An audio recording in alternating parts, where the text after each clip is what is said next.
Next, it is my pleasure to introduce Mayor Pro Tem Laura Koerner, who will begin our program. Laura has been on the Fair Oaks Ranch City Council since 2017 and currently serves as the Mayor Pro Tem on the council. Laura is a veteran of the U.S. Navy and is currently Director of Program Project Management for USAA. And Ms. Koerner is an appointee of Governor Greg Abbott to the Texas Veterans Commission, on which she has served since 2018. So please welcome Mayor Pro Tem Laura Koerner to begin our program. Thank you, Scott. Appreciate that. Welcome, everyone, to this year's State of the City. So nice to see so many friendly faces and neighbors here tonight. I really appreciate the great turnout that we have. We're going to be recapping the 2022 year and then also discussing the future of Fair Oaks Ranch going into 2023. And I just wanted to make sure to acknowledge some of the elected officials in the room that have been great partners, and some who have just recently got into their positions, and we're looking forward to working with them in the years to come. So first, I'd like to introduce Commissioner Grant Moody. He's a Bexar County Commissioner, Precinct 3.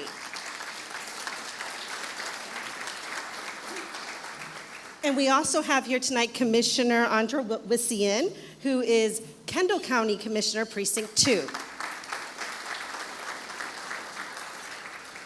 And at the same table, Rich Senna, President of the Bernie ISD Board. We also have with us tonight Carlin Fryer, who's Vice President of the Bernie ISD Board. Jessica Davila, Bernie ISD Trustee, Place 3. Maybe, okay. And Maritza Gonzalez Cooper, Bernie ISD Trustee, Place 4. Dr. Price, who is the Bernie ISD Superintendent, sends his regards. He unfortunately could not make it tonight. We also have with us Cheryl Landman Monzo, who's our former mayor of the city of Fair Oaks Ranch. As well as Gary Manitzis, who's also former mayor of the city of Fair Oaks Ranch. So thank you everyone for coming here tonight. All of my fellow council members will be coming up at some point and presenting, as of course the mayor. So welcome, and I hope you enjoy your evening. I think, Scott, you're up again, or are we going straight to Roy? Okay, thank you.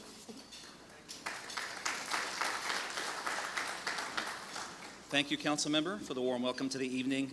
Now we'll move to our portion of the night in which we recognize a few members of our community who have volunteered their own personal time to serve on our city boards, commissions, and committees. So with that, it is my pleasure to introduce our next speaker for the night, Councilmember Roy Elizondo.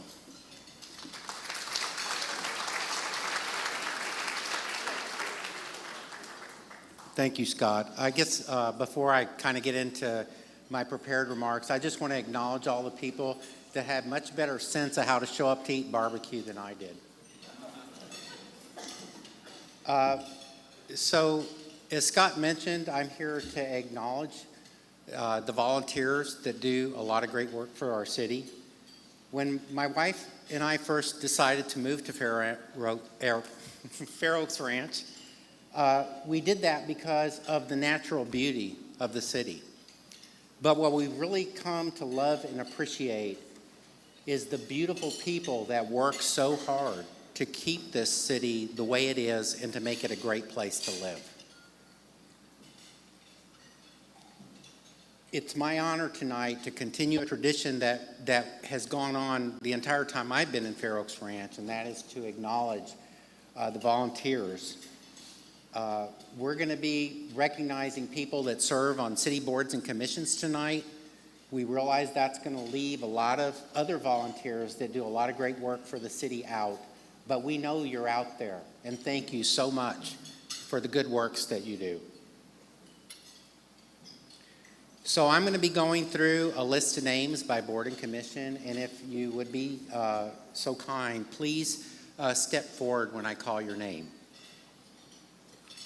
The first group that we're going to be acknowledging is the members of our Building Codes Board of Appeals. Those members, and I'm going to mention how many years they've served. First, we have Earl Hamilton. Earl, if you could step up. Earl has served on this board for 7 years. We have Jinx Boston. If you could come. Jinx has served on the board for 7 years. And then Walter Wong, who couldn't make it tonight, has also served 7 years. And one thing I'll say about this board, this takes a specialized set of skills to be qualified to serve on this board. And we are so grateful that these people stepped up and performed this important function for the city. We have a, thank you. And then we're supposed to post that.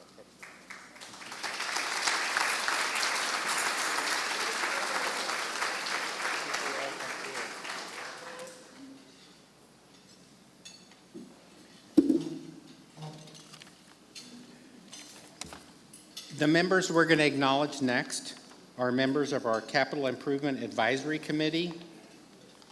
And first, on that list, we have Paul Mabane. Paul, if you could please come up.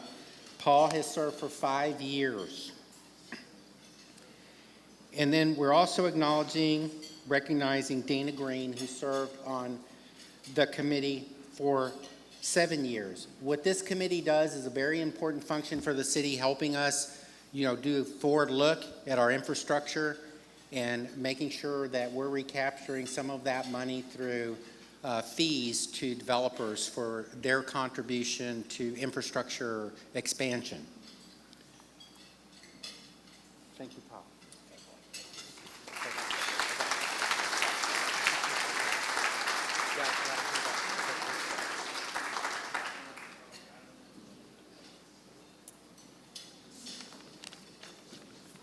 Oops.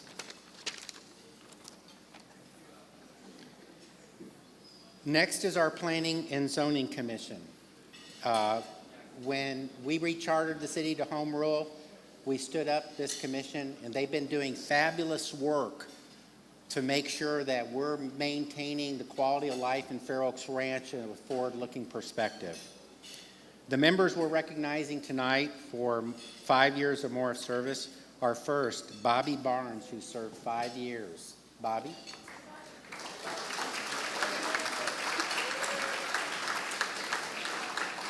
We're also recognizing David Horwath, who couldn't be here tonight, but he served 5 years. And then Dale Person, who served 5 years. Dale, if you could please come up too. Thank you.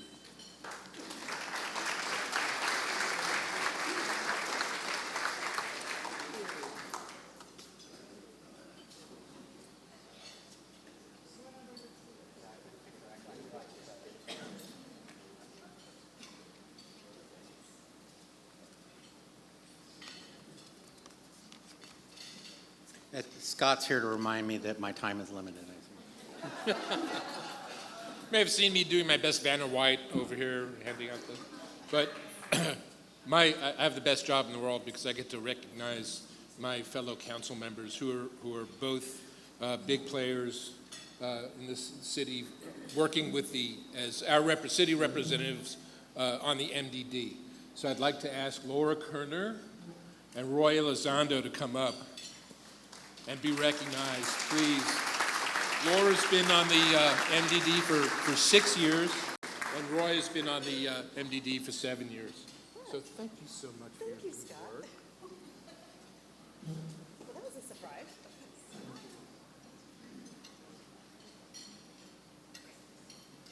Thank you very much. And now a round of applause for all of our volunteers tonight.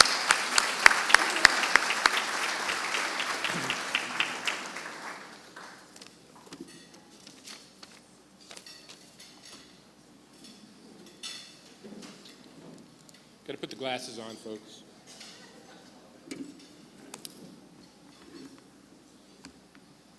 While we're talking about the extraordinary people that are taking part in our city, I would really be pleased to kick off the next portion of our night where we get to recognize the accomplishments of the hardworking men and women who work for the city of Fair Oaks Ranch.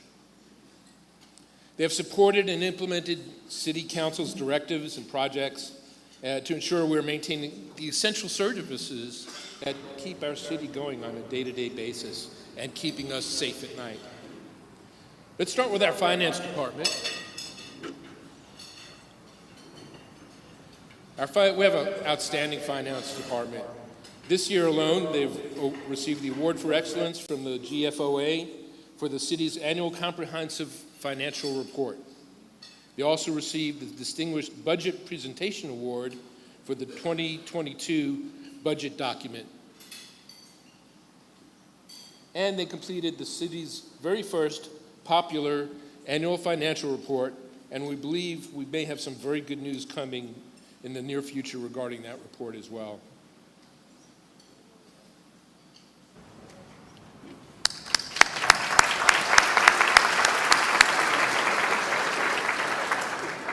Next, for our men and women from our police department, and there isn't enough time in the day to talk about these guys and gals, excuse me, to go over through all the things that they do for us here in the city.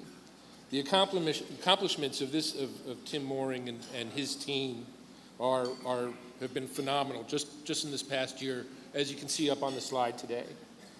From here, you can see that we issued 4 life-saving awards to Sergeant Gonzalez, Sergeant Willis, Officer De La Rosa, and Officer Jexler.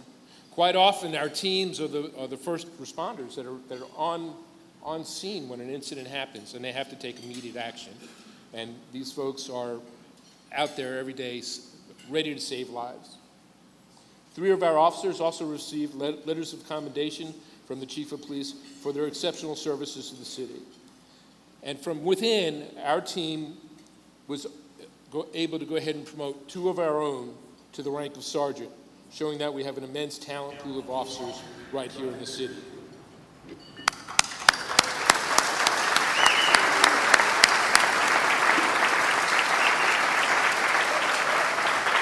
Give it up for the boys in blue. Last but not least, and quite frankly, sometimes the least noticed because they do their job so well, our most versatile department is the Public Works team. This is a team that handles most of our essential services, and they typically have some of the biggest impacts on our community. Through some of the things that we've just gone through. So here are a few of their accomplishments that you may or may not have been aware of for this past year. Our utilities team implemented new work order system to manage their workloads for the city's needs. Folks, it's not easy with as many calls that our team has to work with to be able to rack and stack them and get out as soon as possible. And this system is able to go ahead and help them get out to each incident. Our building codes team has implemented a new online process for submitting work permit applications that has streamlined how we do our business. We even have a new interactive map on the city website, and I urge all of you to go there, that our GIS technician helped develop so that our residents can see the status of the city projects in real time. Very important. Then we have our environmental team, who has worked on 2 new ordinances, the Oak Wilt, which is very near and dear to a lot of us, especially those of us in the back 40, and the Stormwater Pollution Prevention Plan that Council adopted in last fiscal year. Not to mention the daily maintenance that keeps our streets open, our drainways clear, our water flowing and going. We don't always get to see exactly what these folks do on a daily basis. But think of the things in our daily lives that we literally cannot be a city without them. Now, as you can tell, this is just the tip of the iceberg when it comes to recognize all of our city staff and for their accomplishments. I'm going to turn this over to Councilwoman Emily Stroup.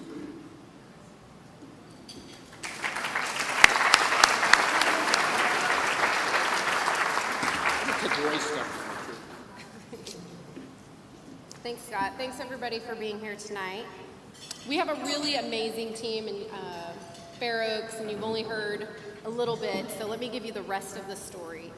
To continue where Scott left off, The next department we're going to recognize is our Human Resources and Communications Department. These are two departments that work behind the scenes for both our staff and our residents. Let me shed some light on what they do and some of their accomplishments for this year. First, and this is something I think you should be very proud of as a city, the city was awarded and recognized as a top workplace in 2022 for the entire San Antonio area. And this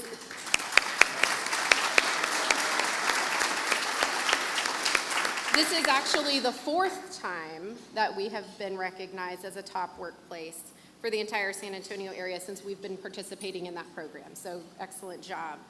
I think this speaks very highly of the team and the sense of team that we have at the city staff level, and that directly benefits all of our residents.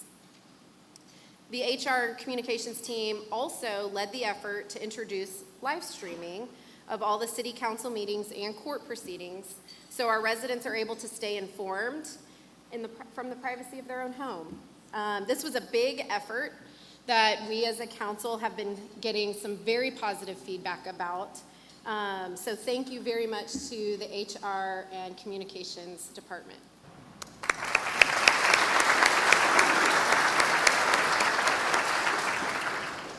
The great work accomplished by the HR and Communications Department, and all of the city departments for that matter, could not be done without our fantastic IT department. This team was an essential part of overseeing the selection and installation of the equipment we use for the live streaming of our city council meetings and other court proceedings. They've also been crucial in coordinating and managing the implementation of all of the IT-related components going on during the remodel of City Hall. If you've seen City Hall in the last several months, that's a big job. And they are responsible for keeping our city servers secure and functioning. And we all know that we would all be lost without technology. So thank you very much to our IT department for keeping us connected.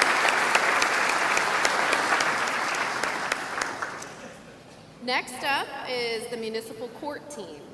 As I said before, our residents can now live stream the court proceedings. The municipal court team also took on the tedious project of streamlining their processes and taking them paperless, which we know is a huge undertaking for a court system. They have also been working very closely with Judge Keller to update and implement standing orders and procedures issued by the judge throughout the year.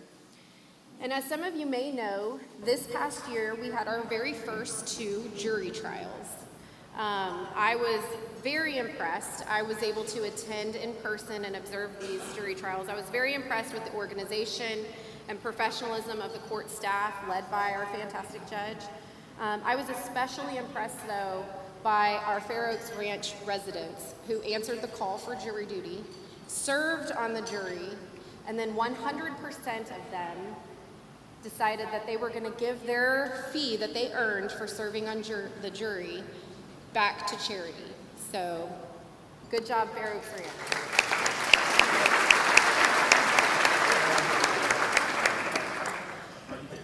Last but not least, to wrap up the powerhouse of departmental accomplishments, I need to recognize our fabulous city secretary team.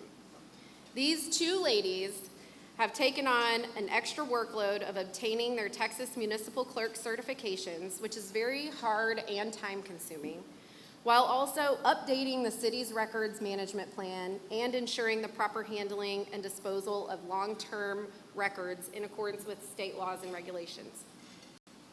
They also not only attend the city council meetings, but they attend all of our boards and commissions meetings as well.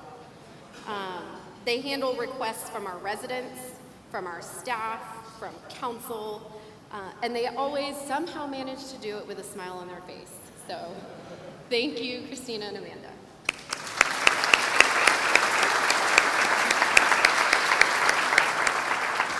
Okay, if you are a member of the Fair Oaks Ranch City staff, please stand and remain standing for a moment.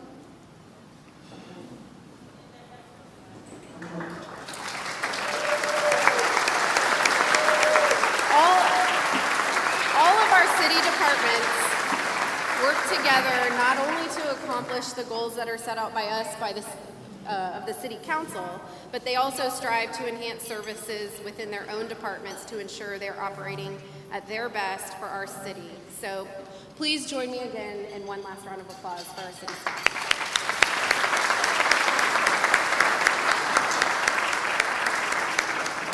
All right, now a moment we all look forward to every year. Our city manager, Tobin Maples, is going to come and say a few words and introduce our Employee of the Year. Thank you, Councilmember Stroup. Hello, citizens of Fair Oaks Ranch. Isn't life on the ranch great? Don't we have a great city? You know, as we just heard, one of the key components of our great city is our ability to match the expectations of our citizens with exceptional quality services. In this context, on a daily basis, I'm deeply inspired by the servant leadership of our city staff. It's what drives me to come to work every day. So if we don't mind, if everybody doesn't mind, one last time, can we give those public servants a round of applause?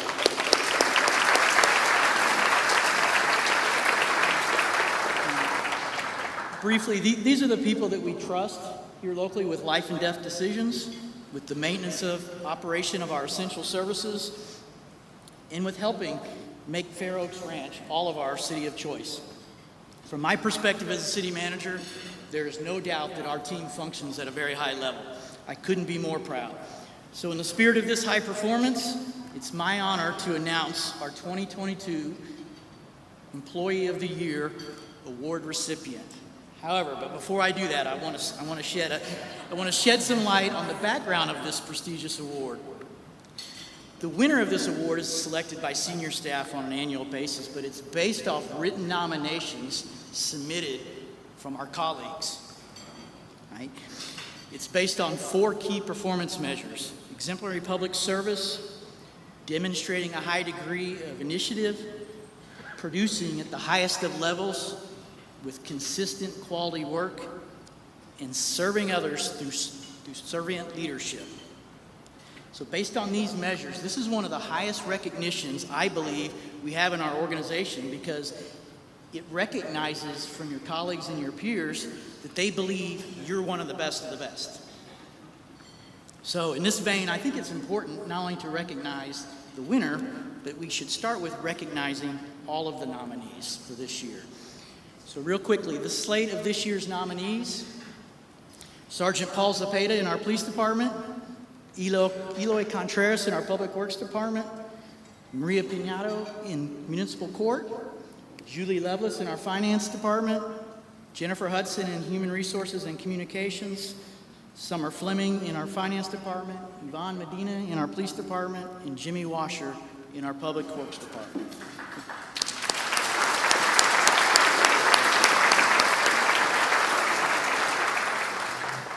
Unfortunately, there can only be one winner of Employee of the Year, but we all know all of these nominators are winners in our eyes and in the eyes of their colleagues. Now to tell you a little bit about the character and performance of this year's winner. Bear with me, we only got a few more minutes and then we'll bring the keynote speaker up here. I know that's why we're all here. This year, the individual was recognized for going above and beyond the call of duty when it comes to caring for fellow coworkers and residents of the city. On multiple nomination forms, it was noted how dedicated this person is to making every single member of city staff feel appreciated and celebrated. This person took the initiative in very small and sometimes large ways to celebrate our employees, to make them feel special and appreciated on a daily basis, which is a key contributor to creating pride in the work and delivering exceptional services. This individual helped create some of the new programs that we have here to celebrate our employees: monthly birthday recognitions, wellness challenges throughout the city to keep us all healthy, and simply going around all of our facilities on a regular basis, checking on their team members to make sure everything's okay. This individual is also recognized as a dependable resource for the employees regardless of what issue they were dealing with, and on several occasions was noted as going above and beyond the call of duty outside their normal job description. This individual is coachable, which is critical to the culture that we've created here at City of Fair Oaks Ranch, but while being coachable is simultaneously demonstrating selfless, servant leadership. Consistently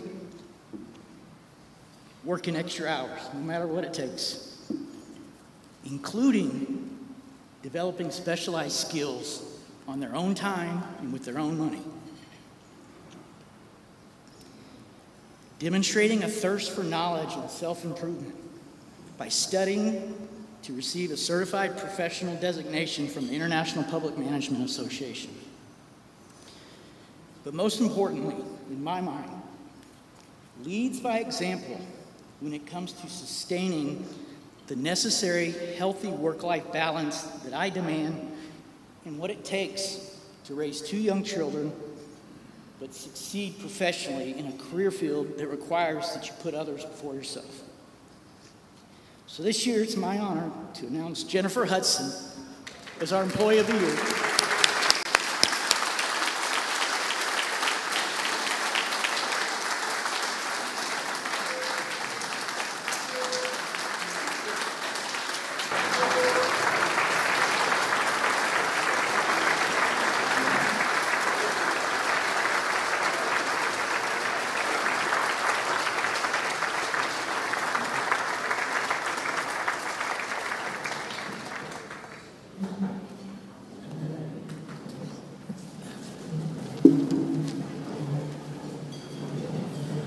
So it's my understanding that I'm the first person in the history of receiving this award who has willingly spoken after receiving it. I wanted to take a moment to redeem myself. This was presented to me at a staff event, and I babbled like a baby because I cried because I wasn't expecting it. I just want to take a moment to thank my coworkers. They are some of the most amazing, I lovingly call them ranchers, people that I get to work with every day. Like Tobin said, they inspire me to be a better person, and you have some amazing people tending to your ranch every day, and it truly is a blessing to be here. I would be remiss if I did not recognize the amazing team that I work with. My supervisor, Joanna Merrow, who lets me go crazy sometimes and come up with these off-the-wall ideas and lets me roll with it, and I appreciate that. Casey, my cohort in communications, I've learned so much from him. It's been a blessing to work with him. Last but definitely not least is my family. I have 2 young kids, and when I told my daughter that I won this award, her first thing was it rigged, Mom? And then Karma, she goes, Mom, you do a good job, but there's always room for growth. That's what you tell me every day. And then last, my partner in crime in everything I do, my amazing husband, who is my biggest cheerleader and often my biggest critic at the same time. I couldn't do it without him. Thank you very much.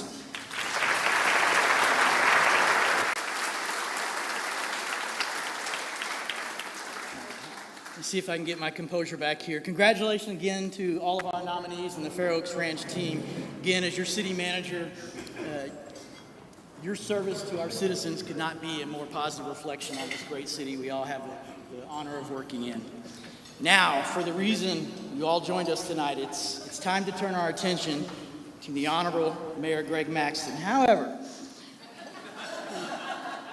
before the mayor presents the state of the city, I want to take a minute to acknowledge a few things associated with the mayor's tenure. You know, Mayor Maxton is the second mayor that I had the opportunity or the privilege to work under here on the ranch. But I can't emphasize enough how nice it is to have a mayor that's a graduate of the premier university in the state of Texas.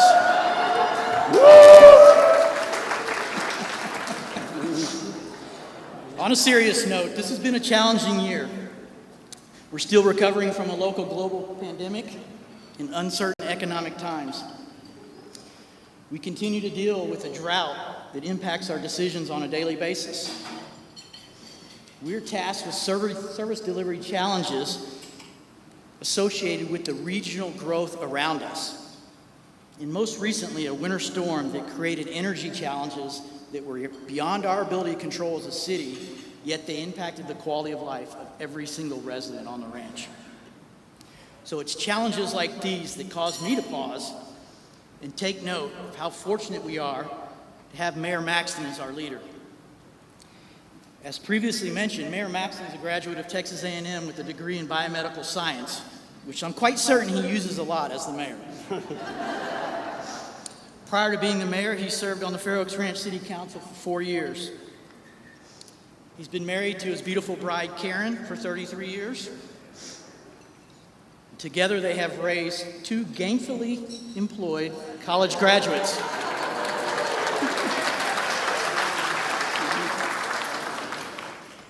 But most notably, Mayor Maxton served our great country for 30 years in the United States Army, retiring as a colonel prior to making Fair Oaks Ranch his forever home.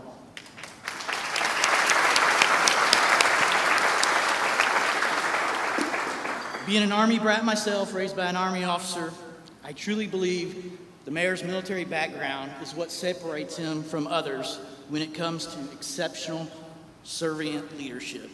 So please welcome, it's my honor again, citizens of Fair Oaks Ranch, to introduce the Honorable Mayor Greg Maxton.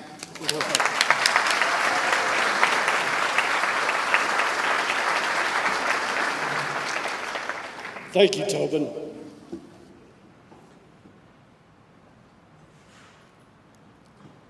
You know, it's been an honor to serve you as the mayor of the city of Fair Oaks Ranch. And tonight as we gather, the purpose of the meeting tonight is to update you on what we've accomplished over the past year and the plans for the upcoming year. I would like to thank everybody for taking time to be here with us tonight and joining us here in the ballroom. And there were also live broadcasting tonight's meeting. And so anybody that's joining us through our live broadcast, thank you for being here. To the BISD school board members, our Kendall County Commissioner, Andrew Weesham, our Bexar County Commissioner, Grant Moody, former Mayor Cheryl Landman, former Mayor Gary Menezes, and Tobin Maples, our city manager. Thank you all, and I appreciate you being here and being a part of tonight's ceremony. I'd like to thank you to our police honor guard. Did they not look professional in what they did? Those uniforms are just...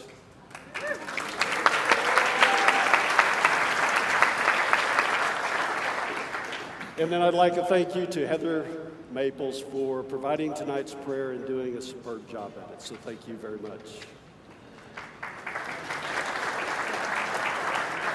You know, I would like to recognize my parents, Jim and Ann Kinney, if y'all raise your hands.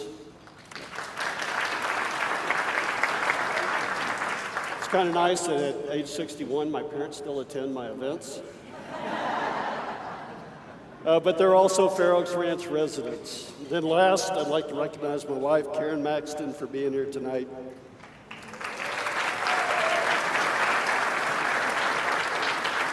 And how much she loves that I drag her to all these events. I'm sure a lot of people can relate.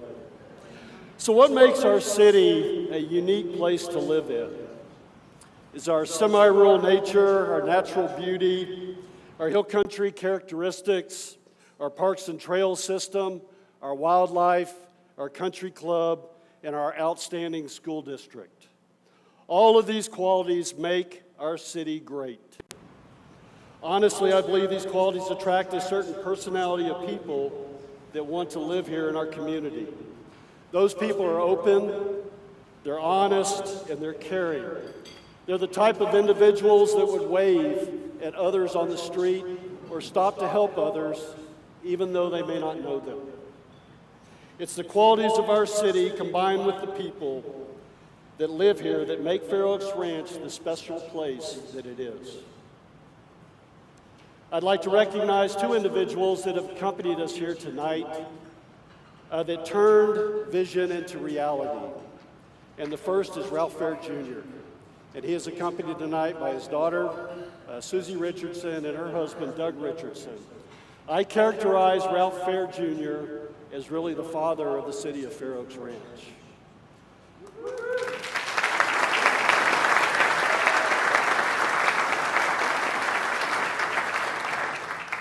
Next to Ralph Fair Jr. is Bob Weiss, accompanied by his wife.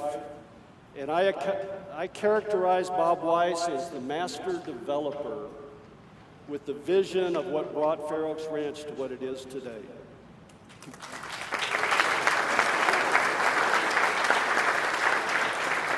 You know, in the 1970s, these two men had the vision of turning a ranch into a community. Through their hard work and determination, look what they have accomplished. And we would not be here today without the efforts they put into it. So can we give them one round of applause, really, for all that they've done as part of our community. Thank you very much. I'd like to recognize what I truly believe is an outstanding city council. Laura Koerner, our Mayor Pro Tem, Emily Stroup, Roy Elizondo, Michelle Bliss, Scott Parker, and Chesley Munchow. All of these council members are residents of our city. They have the same concerns as any other resident. They ask the challenging questions, and they focus on what is right for our residents. I can say that we don't always agree, but I would say that that's a good thing. But we do work together in a very respectful manner. And as a result, they have been able to find the best solutions and make a significant accomplishments for the future of our city. I ask all residents to trust and have confidence in these individuals because they truly serve our community. We are a unique city, and this includes a city government that works for and represents its people. Could we give our city council, please, a round of applause?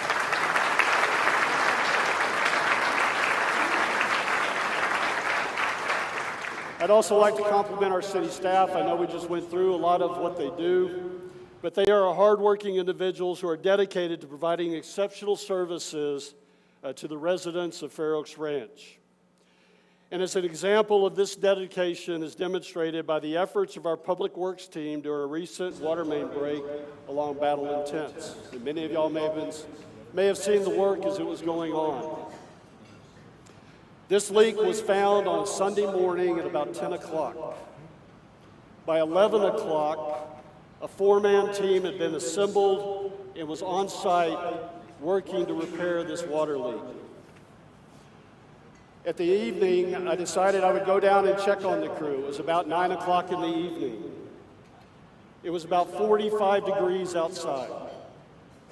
As I walked up on the site, I found a 7-foot trench. I think you can see it in the picture. I found two men knee-deep in water trying to put these pipe sections back together. All four men that were on site were covered in mud head to toe. Their goal was to get this pipe put back together. And it was about midnight that night that they finally got the water turned back on. When explained to me what they were working for, they told me that their goal was to ensure that they provided water back to the residents that had lost water so that they had it before Monday morning when they woke up. And they accomplished their goal.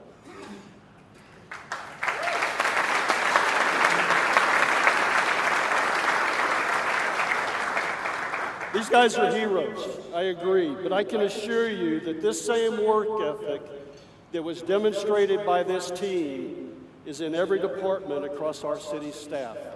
And all the accomplishments that they showed earlier signify the efforts that they put into not only their work, but to ensuring that our residents are taken care of. So please remember that every day that you do have a city staff that is dedicated to our city. Now, as the mayor of the city, I have three priorities. Those are the safety and security of our residents, manage growth across our city, and to ensure we provide quality essential services to our residents. And that's our water, our wastewater, our roads, and our stormwater maintenance. We have focused our efforts in these areas while maintaining fiscal responsibility and increasing transparency. And the first area that I want to talk about is public safety. And Chief Mooring is here tonight. I don't believe John made it tonight. Chief, would you please raise your hand? I know how you like the attention.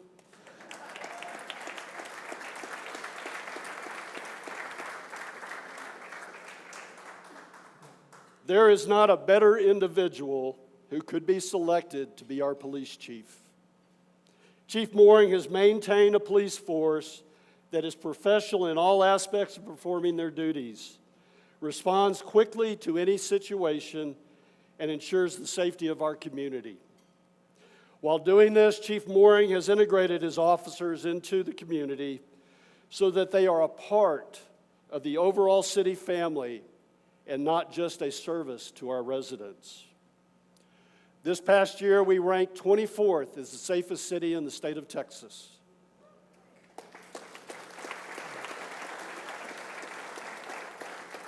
We also ranked first as the safest city in the greater San Antonio area.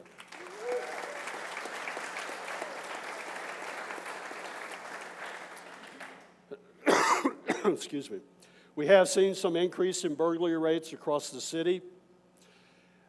As development continues down the I-10 corridor, we are not as secluded anymore as we used to be.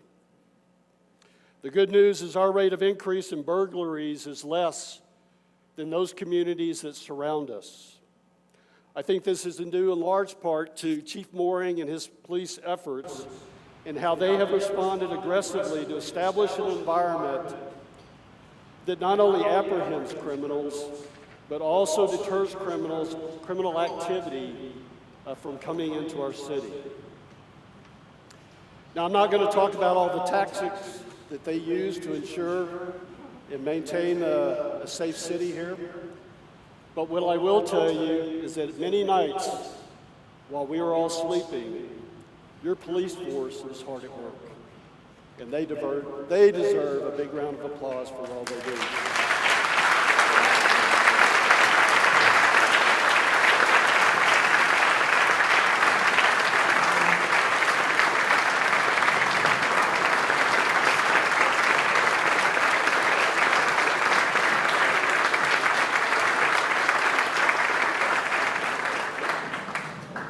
Now, while providing security this year to our community, we did have two officers that were mentioned earlier that received life-saving awards.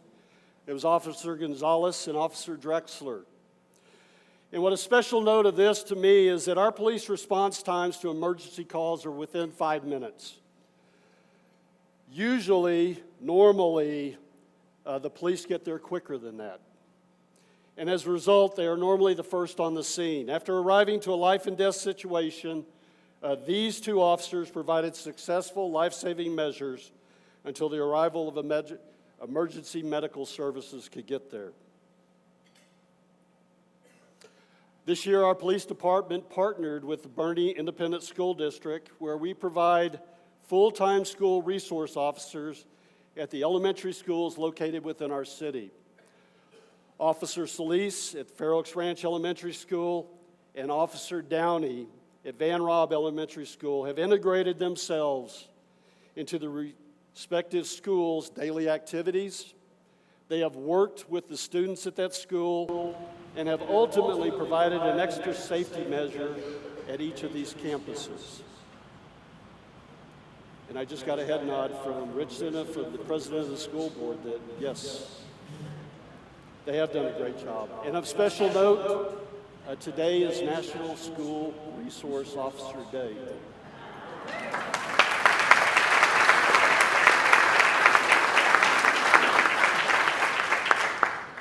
I have a note down here to focus on road safety. And when we met last year, probably about this same time of year, we talked about golf carts and golf cart safety. And there is no doubt we are a golf cart community. If you drive down the street at any time, you're going to run into somebody on a golf cart. But we had some safety concerns with golf carts. And I'd like to say through the efforts of our police department, what they've done through programs of putting out literature, Lieutenant John Ojeda did several videos on proper uses of golf carts.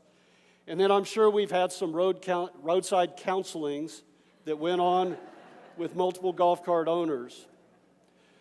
But a year later, I look at this and I believe we have more golf carts on the road today, but all of those golf carts are operating at a higher state of safety today than we were a year ago. And why is this important?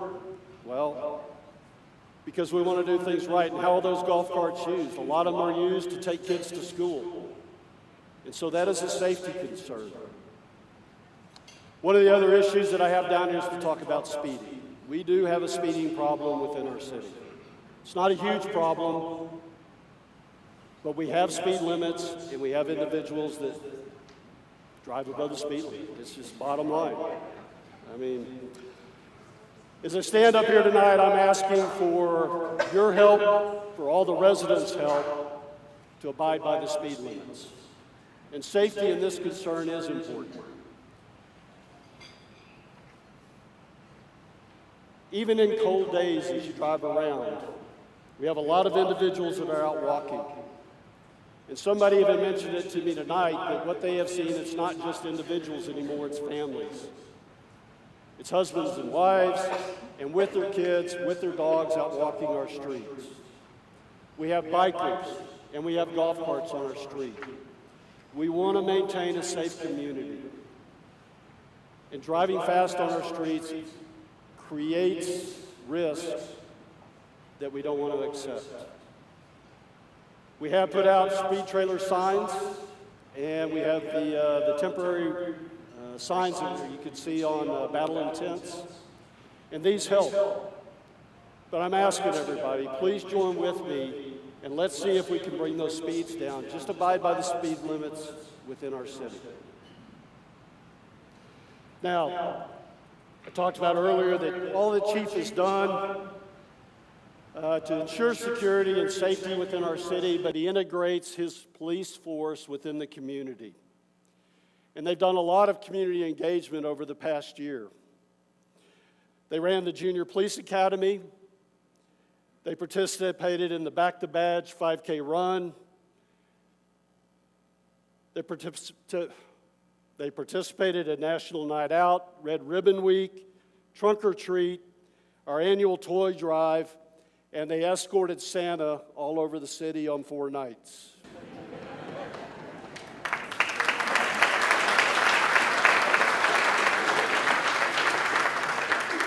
And it's amazing, you know, what they've done to maintain security. Obviously, that is priority number one.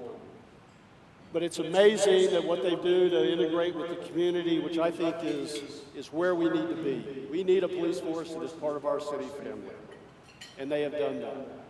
But what even stands out more to me is all a part of these community engagements that they have done. The majority of officers that participated in those did it on their own time. This was not on the time that they were on duty, this was time after duty. And they volunteered to serve as part of these commitments. And I think that speaks a lot about our police force and the area that our police chief establishes for his police force. So thank you, Chief. And when I tell you you're the right guy for this job, I honestly don't think we could find anybody more suitable than you.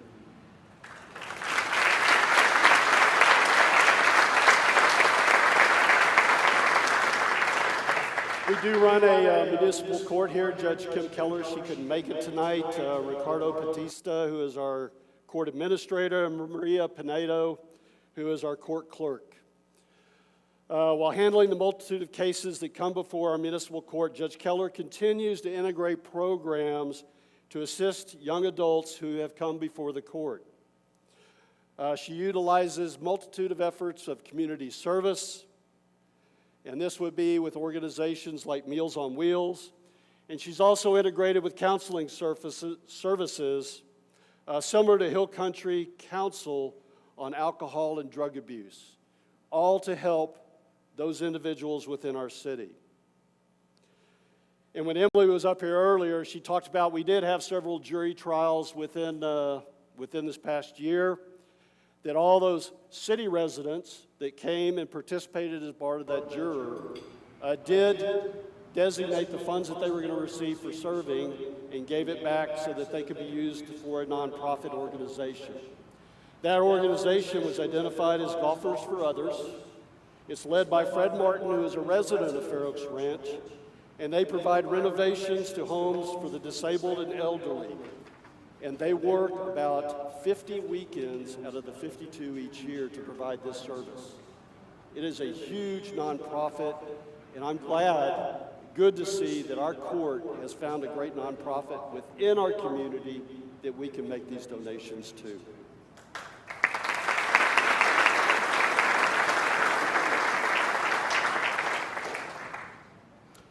You know, in a time of increased development all around our city, we have been able to manage the growth within our city limits.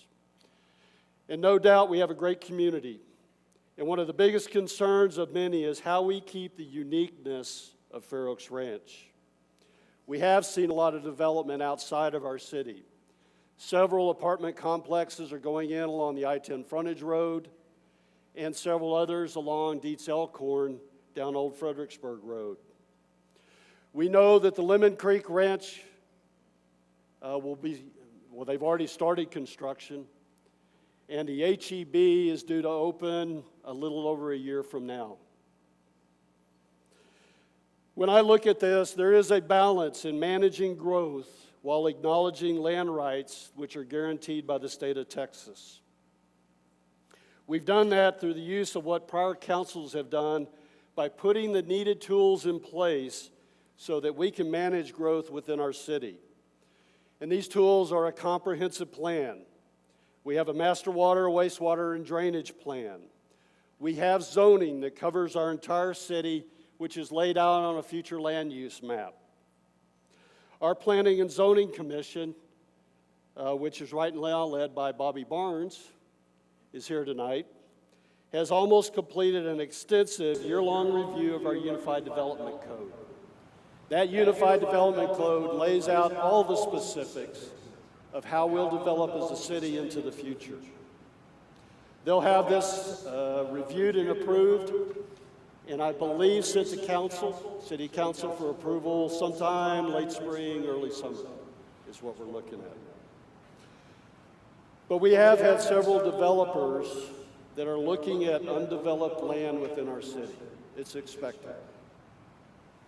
But these tools that we have, we will use to manage the future growth of these new areas. And from the discussions I have heard from our Planning and Zoning Commission and from our City Council, they are committed to using these tools to preserve the unique character that belongs to our city, the city of Fair Oaks Ranch. And we will keep it. I'll move on to quality essential services, which I believe is something as a city staff and as a city council that we owe to our residents. And I'd like to recognize Grant Watanabe, who is our Director of Public Works and Engineering.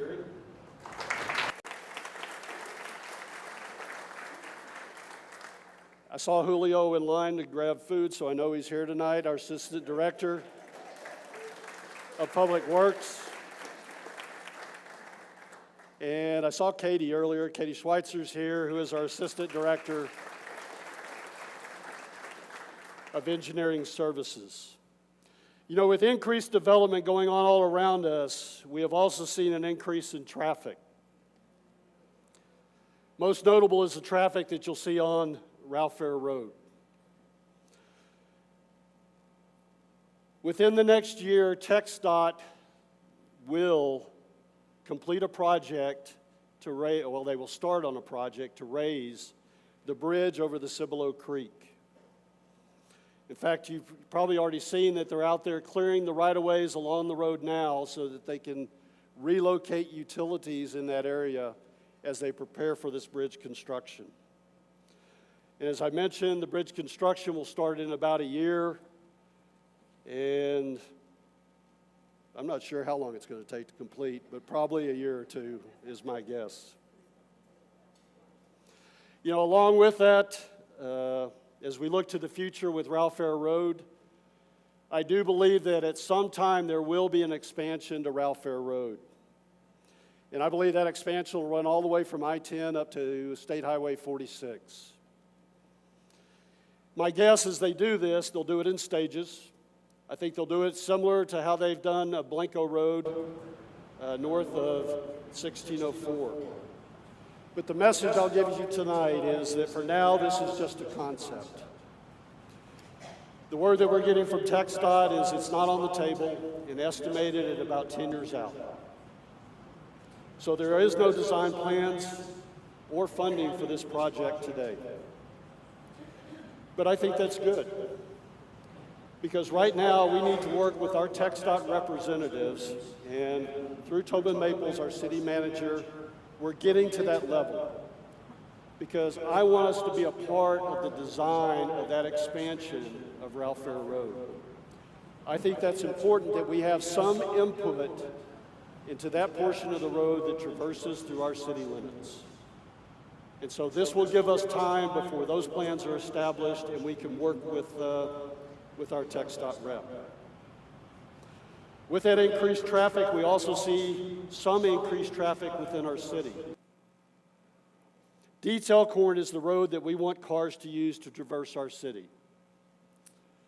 As we anticipate more traffic that will come after the development of Lemon Creek Ranch and the opening of the new HEB, I believe we're going to see more traffic on Dietz Elkhorn. What we don't want is more traffic on our parkway. So as we look into the future, we need to find a way, what a suitable way that invites traffic to utilize Dietz Elkhorn. Create a road that can handle the increased traffic, and maybe even possibly, as some residents have brought to us, provide some type of multimodal capability along that stretch. This year we did complete a project where we realigned Chartwell Lane, which is right next to the Fair Oaks Ranch Elementary. I don't know if y'all saw it beforehand, but Saddle Song was here, Chartwell was over here, and Dietz Elkhorn went in between. All we've done is realign them so that they're straight across from each other.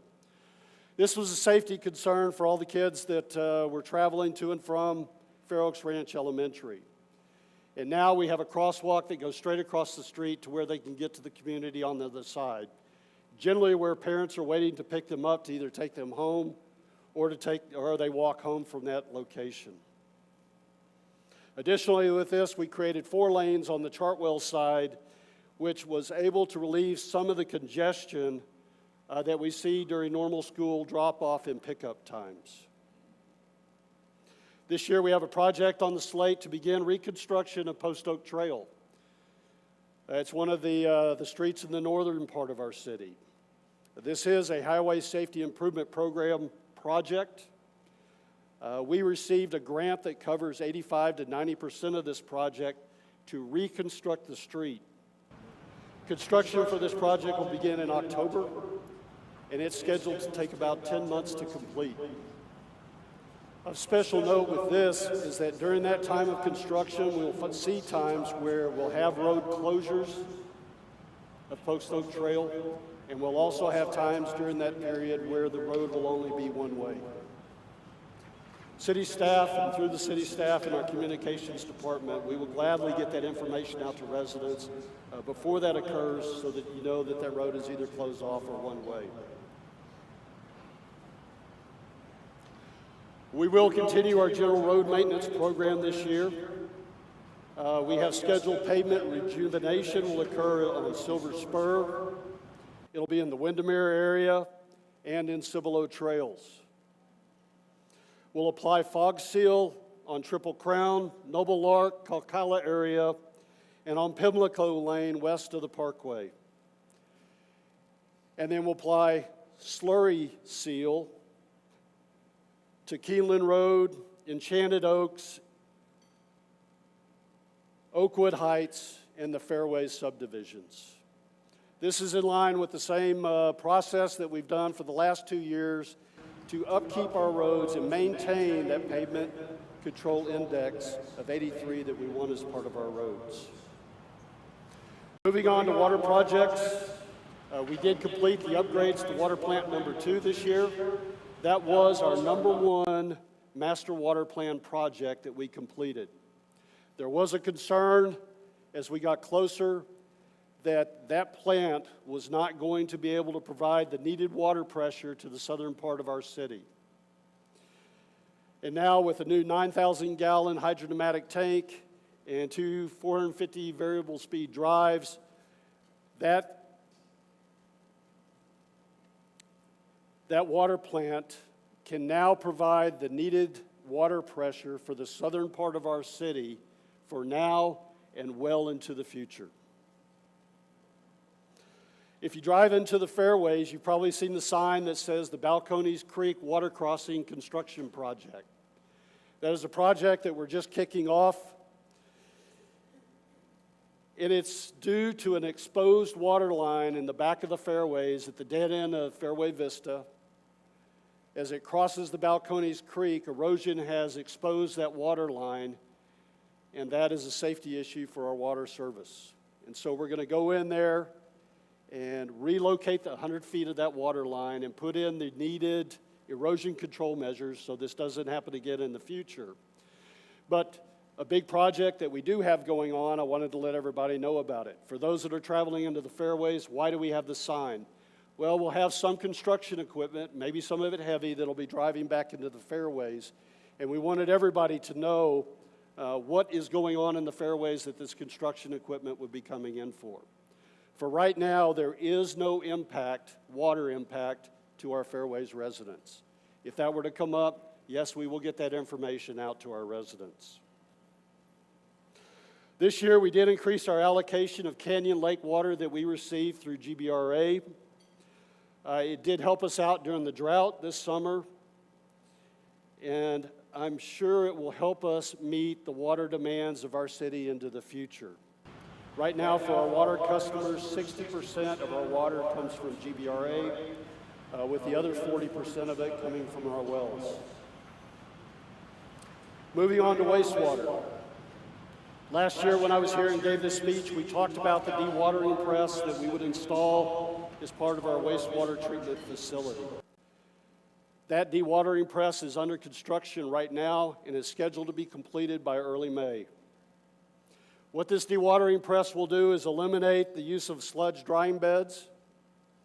It'll eliminate the $350,000 we pay each year to haul off wet sludge, and it'll eliminate 95% of the odors that come out of the wastewater treatment facility. This is a win-win for our city.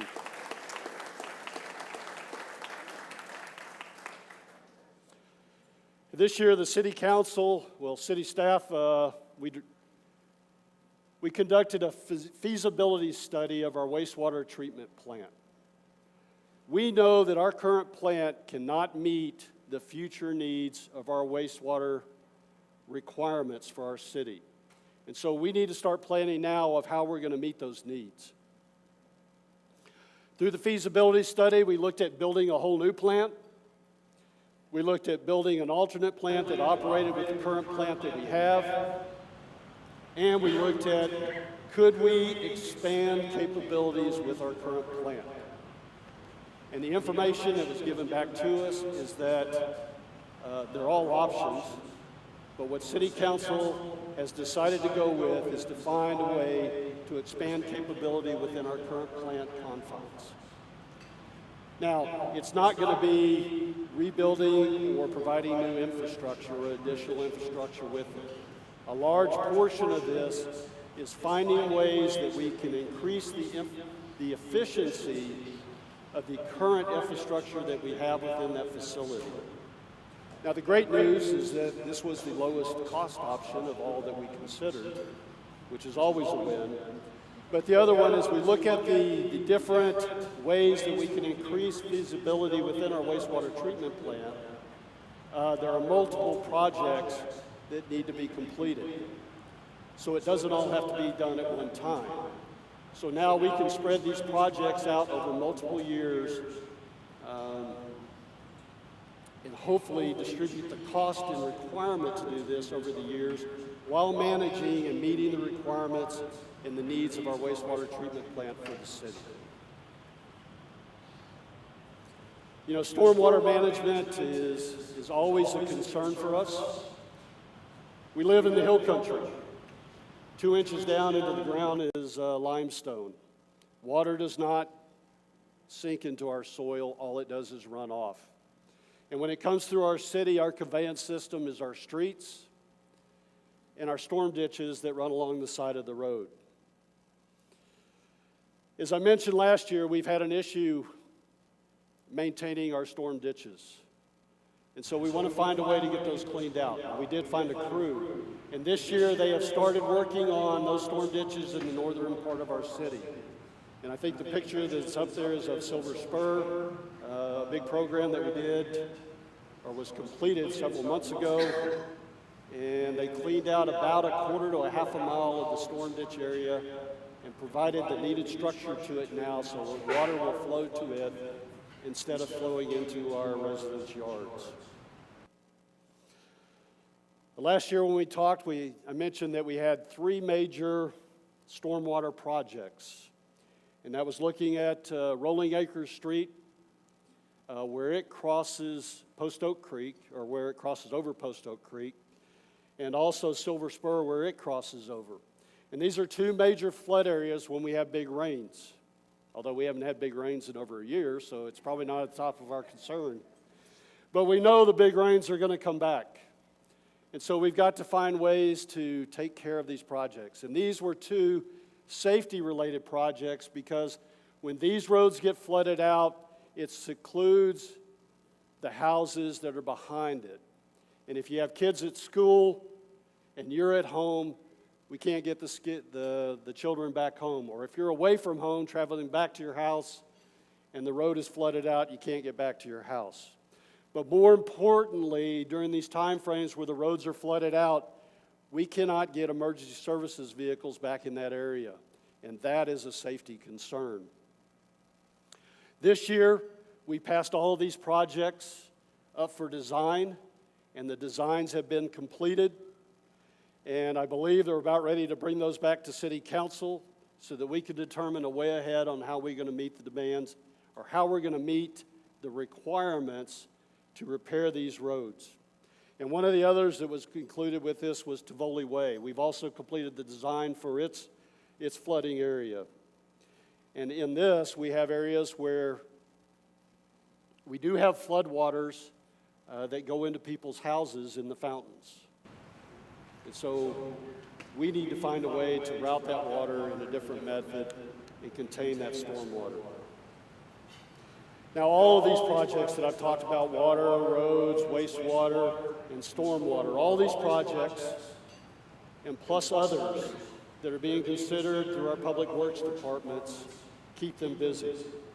And when you combine this with the daily operations that they go through to provide water, to provide a wastewater capability and maintain our roads, and then you add on top of that the emergency responses when we have ice storms or we have water main breaks. Let's just say that the public works team stays very busy. Am I agree? Would you agree, Grant?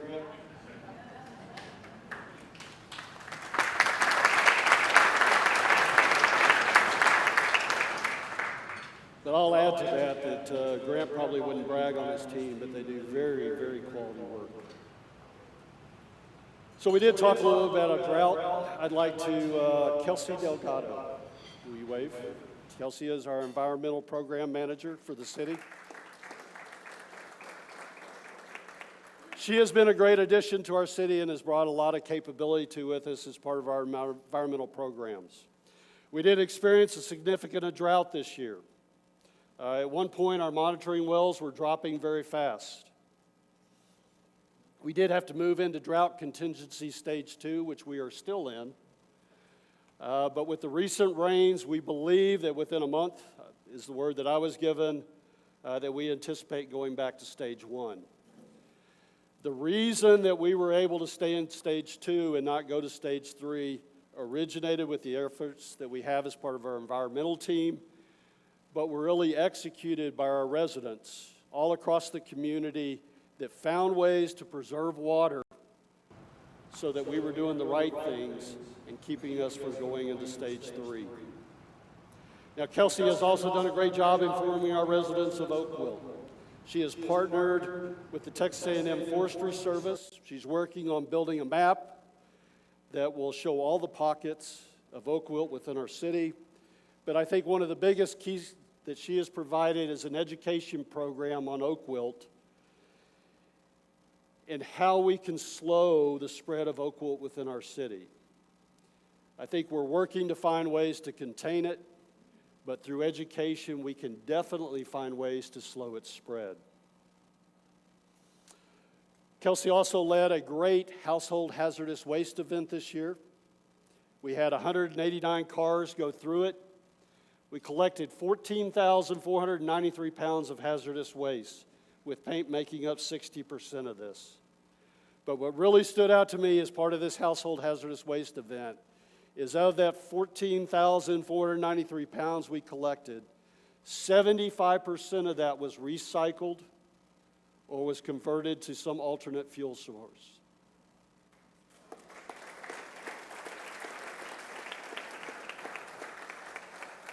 And then we did conduct 2 successful brush bulk pickups this year. And we do it every year, and it's pretty much clockwork. But I think probably what is on everybody's mind is, when are we going to pick up this brush from the ice event? And this has turned out to be a major project.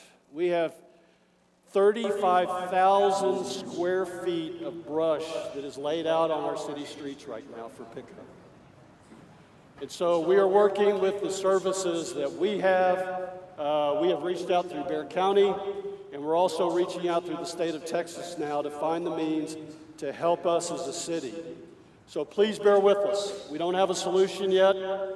We haven't forgot about it, but we will find a way to pick up that brush and get it moved on.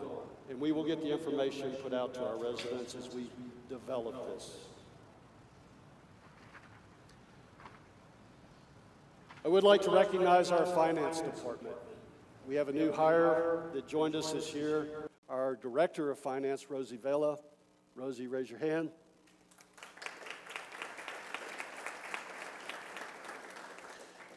You know, along with the capabilities that she's brought and with the current capabilities that we had before you got here with Summer Fleming, Julie Lovelace, and Clayton Hulsher, y'all have done a phenomenal job at managing our city's finances. And some of it's looking out for what goes on within our city operations, and it's implementing the correct control measures that we need for internal controls, which they have done. We talked about the General Finance and Accounting Awards that they received, and we just got the notice on that, and I believe there was an indication that there is a third award maybe in the pipe. It's here. There are only 3 awards that they can receive, and this is the first year that they received all 3 of those awards.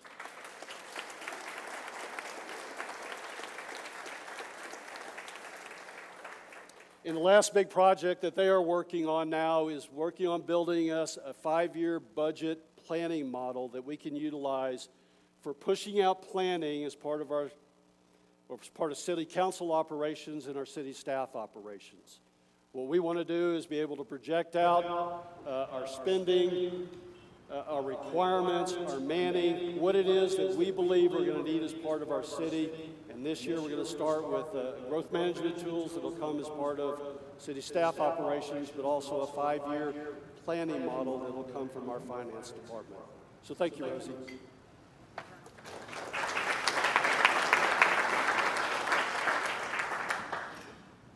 I'm not getting the hook yet. All right. You know, a year ago, or even prior to that, one of the comments that I heard is that we really need to work on our city communications.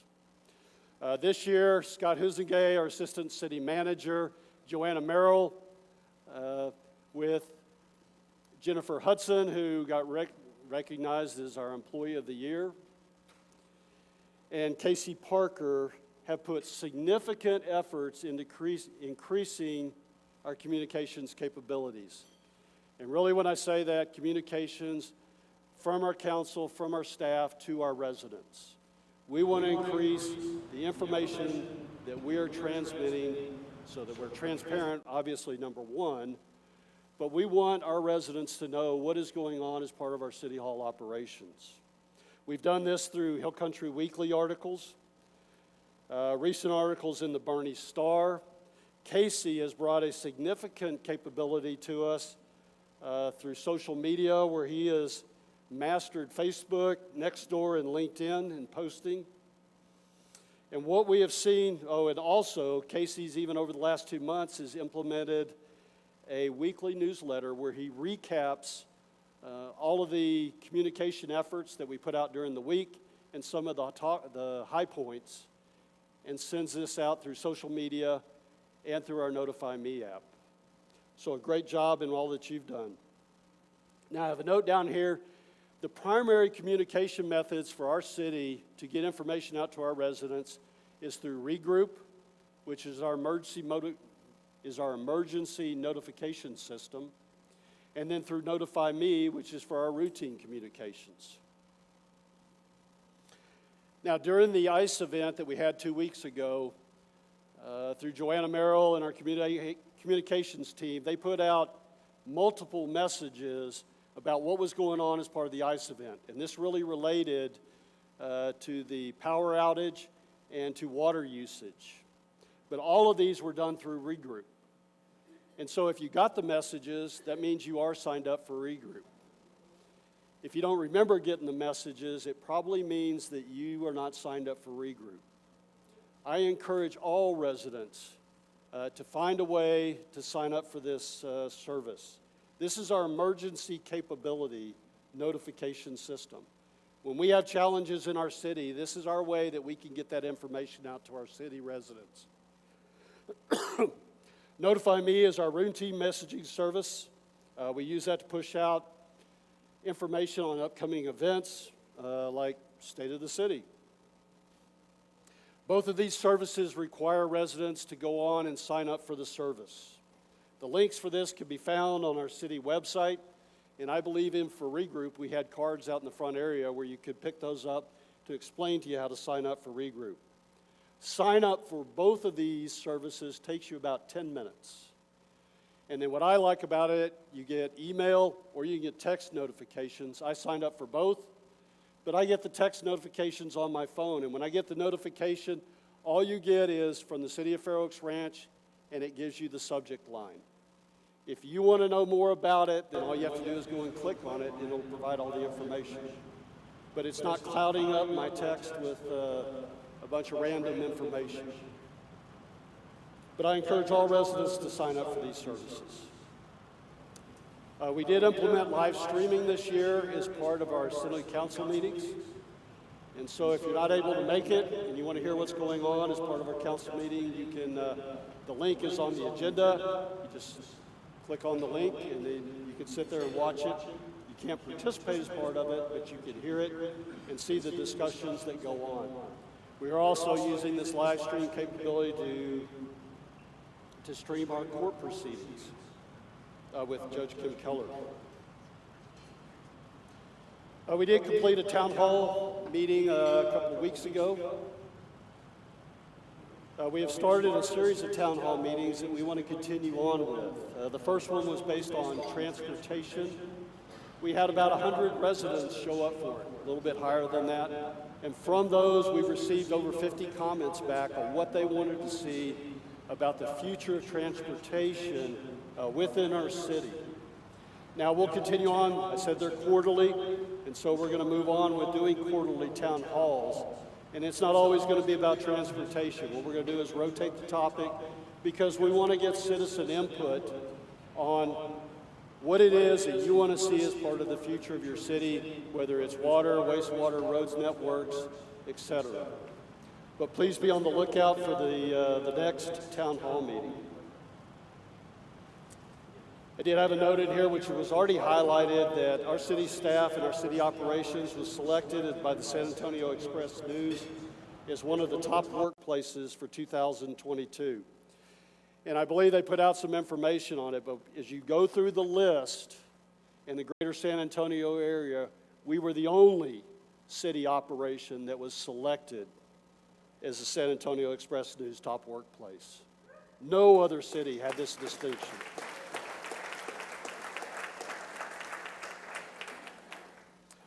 And then as you drive around the city, you may have seen that we put up signs now that designate us as a Purple Heart City. They're at the 5 major entrances as you come into the city. Now, Mayor Landman is over here, actually was the one that processed the applications and got us designated as a Purple Heart City. But then it was our Mayor Pro Tem, Laura Koerner, that picked it up and ran with it and said, hey, we ought to get some signs put up that really designate this for us. And through the help of the city staff, they were able to make this happen. And we did a unveiling event, I guess would be the proper terminology, a couple weeks ago. But what stands out to me, we really are a city. I mean, I don't have proof of it, but I would say that we have a higher percentage of veterans that live within the city limits of Fair Oaks Ranch than probably, well, it's 1% is the average of Americans that serve in the United States military. And I believe that our veteran population is well above 1%. And so when you take that and you apply it to, we're proud to be a Purple Heart City and display these signs, I think that it is another unique aspect of what makes our city a great place to live in. So I'd like to thank Mayor Cheryl Landman for what she did as part of this, and then Laura Koerner for picking it up and ensuring that we got these signs installed. So thank you.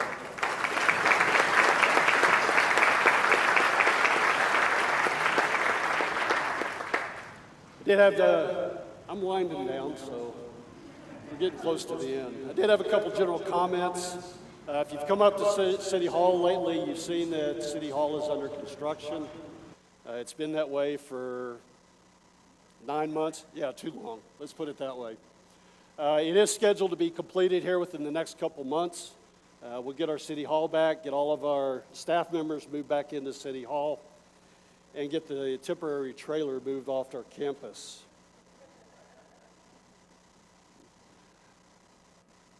You know, over the past year, we had 2 elections that impacted the residents within Fair Oaks Ranch. And one of the comments that I kept getting is that, especially for Bexar County residents, if I want to vote, and especially if I want to early vote, I've got to drive all the way down to UTSA or to Chavano Park to do early voting. And we have worked with Bexar County, with our commissioner. They have helped us to find ways that we can find closer voting locations. But what our city secretary has worked out is I believe that any future voting for our city will be conducted at City Hall as it was done in the past. And so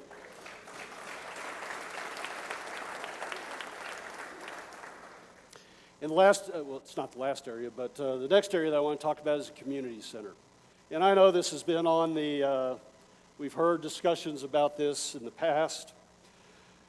We as a council are still looking at the possibility of constructing a community center as part of our campus at City Hall.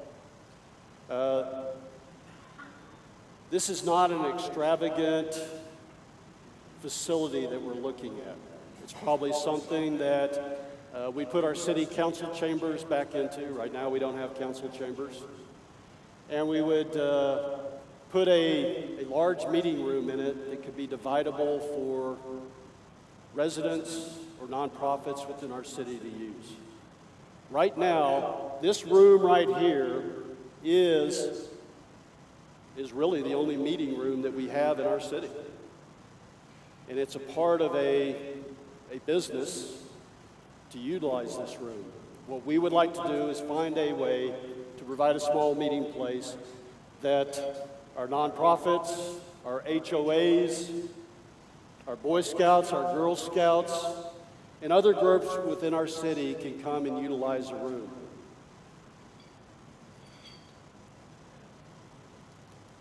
But we are still working with council on how we're going to do this and finding ways to consider this. And we are looking for ways that we could fund this through grants. And so there are opportunities out there. Okay, now I'm going to close it up. Yeah, don't applaud yet. You know, overall, I believe the state of our city is very good.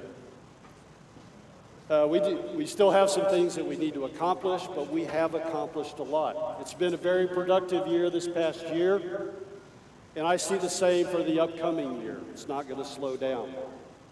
But I do believe that we are focused on the needed priorities and are making progress in areas across our city. You know, ultimately, we are looking at the areas that we need to focus on that keeps Fair Oaks Ranch the community where we all want to live. And that is what keeps us all here. So thank you all again for coming out tonight. Thank you all that joined us on the live stream tonight. I'd like a special thanks to the Fair Oaks Ranch Country Club for sponsoring this event, or letting us host it here. And a thank you to Scott Husingay, raise your hand. To Joanna Merrill, raise your hand. To Jennifer Hudson, please raise your hand. And Casey Parker, and Christina Pachocchio.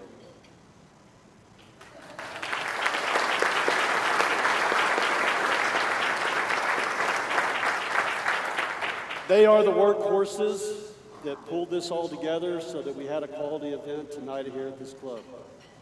And with that, I am done talking. And I'll turn this back over to Scott Husingay. Thank you all very much. I appreciate it.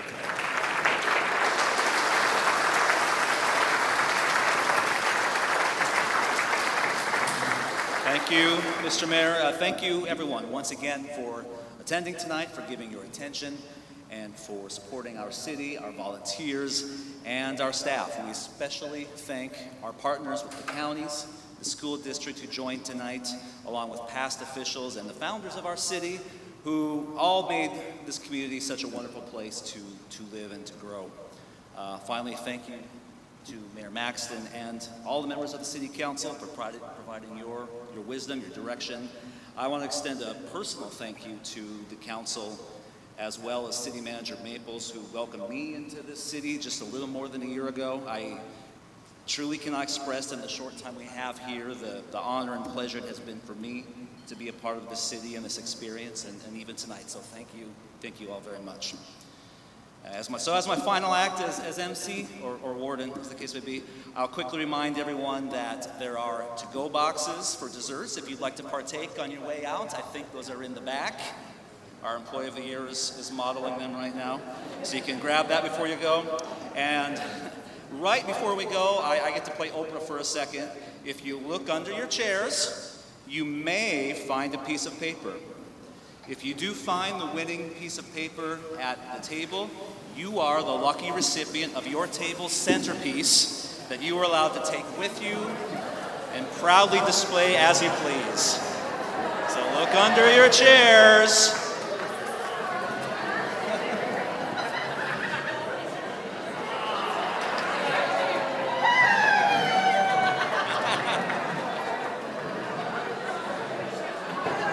And with that, ladies and gentlemen, have a great night. Go in peace. Thank you very much.